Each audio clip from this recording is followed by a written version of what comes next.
Through a haze of incense and altar smoke, Yat-Zar looked down from his golden throne at the end of the dusky, many-pillared temple.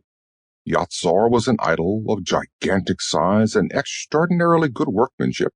He had 3 eyes made of turquoises as big as doorknobs, and 6 arms. In his 3 right hands from top to bottom he held a sword with a flame-shaped blade, a jeweled object of vaguely phallic appearance, and, by the ears, a rabbit. In his left hand were a bronze torch with burnished copper flames, a big goblet, and a pair of scales with an egg in one pan balanced against a skull in the other. He had a long bifurcate beard made of gold wire, feet like a bird's, and other rather startling anatomical features.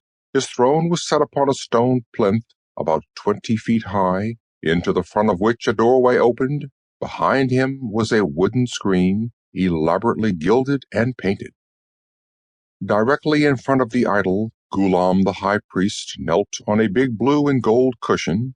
He wore a gold-fringed robe of dark blue, and a tall conical gold mitre, and a bright blue false beard, forked like the idol's golden one. He was intoning a prayer and holding up in both hands, for divine inspection and approval, a long curved knife.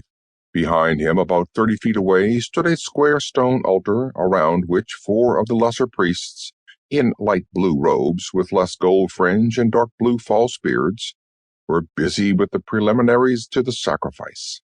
At considerable distance, about halfway down the length of the temple, some 200 worshippers, a few substantial citizens in gold-fringed tunics, artisans in tunics without gold fringe, soldiers in mail hauberks and plain steel caps, 1 officer in ornately gilded armor, a number of peasants in nondescript smocks, and women of all classes were beginning to prostrate themselves on the stone floor.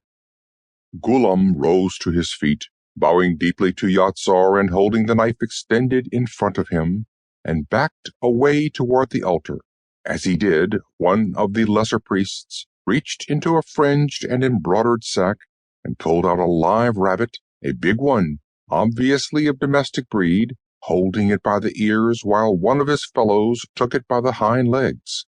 A 3rd priest caught up a silver pitcher, while the 4th fanned the altar fire with a sheath silver fan. As they began chanting antiphonally, Ghulam turned and quickly whipped the edge of his knife across the rabbit's throat.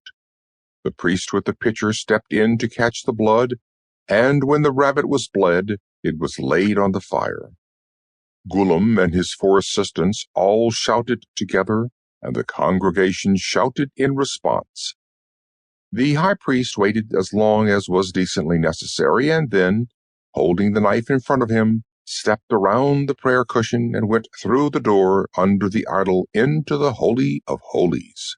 A boy in novice's white robes met him and took the knife, carrying it reverently to a fountain for washing. 8 or 10 under-priests sitting at a long table rose and bowed, then sat down again and resumed their eating and drinking. At another table, a half-dozen upper priests nodded to him in casual greeting. Crossing the room, Ghulam went to the temple veil in front of the house of Yat-Zar, where only the highest of the priesthood might go, and parted the curtains, passing through until he came to the great gilded door. Here he fumbled under his robe and produced a small object like a mechanical pencil, inserting the pointed end in a tiny hole in the door and pressing on the other end. The door opened, then swung shut behind him, and as it locked itself, the lights came on within. Ghulam removed his mitre and his false beard, tossing them aside on a table, then undid his sash and peeled out of his robe.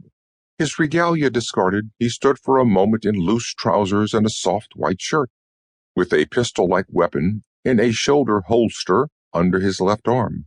No longer Ghulam, the high priest of Yat-Zar, but now StranorSleth, resident agent of this timeline of the 4th level Proto-Aryan sector for the Transtemporal Mining Corporation. Then he opened a door at the other side of the anteroom and went to the antigrav shaft, stepping over the edge and floating downward.